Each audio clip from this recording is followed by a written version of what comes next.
Hello guys, good morning. Today mag-harvest po ako ng cucumber o itong pipino. Ang sikreto po dito sa aking pagtatanim ng pipino ay magandang lupa lang po. Kasi ako, I am using different soil or organic fertilizer like vermicast, coco peat, cow dung, compost, also topsoil. So marami akong ginagamit na mga fertilizer para maganda talaga yung quality ng pipino, saka makapag-harvest po tayo ng maraming beses. Kagaya nito,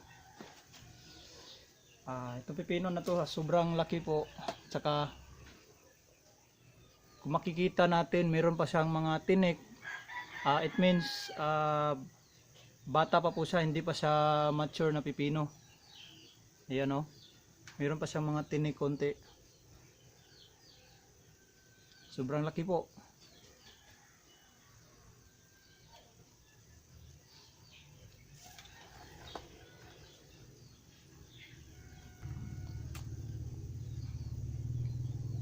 Marami po itong bunga, kaya mag-harvest po ako ngayon. Ipapakita ko po sa inyo kung gaano kalaki saka gaano ka-healthy yung cucumber natin.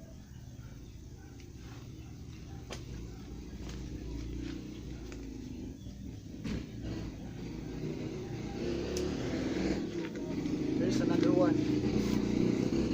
Yan, laki po.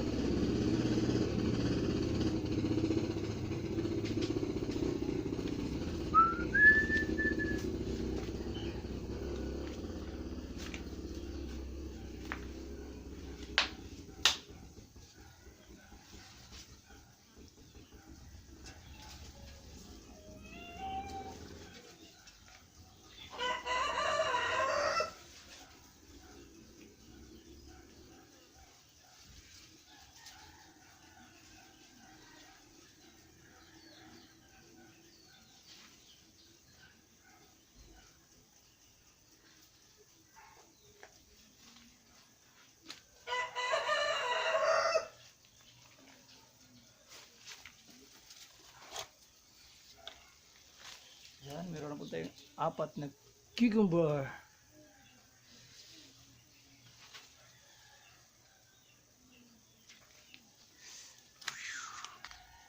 So ito po guys, marami po tayong na-harvest. Yung iba medyo maliit. Saka meron tayong dalawa na super malaki masyado. Yan. Wow. Basta tandaan lang natin na build lang po natin yung magandang soil natin. Paghaluin po natin yung mga iba't ibang fertilizer. Ulitin ko, gaya ng cow dung, coco peat, then gumagamit po ako ng compost, topsoil at saka vermicast para maganda yung bunga ng ating tanim. Tapos itong pag-harvest ko na ito, pang 5 beses na po ito.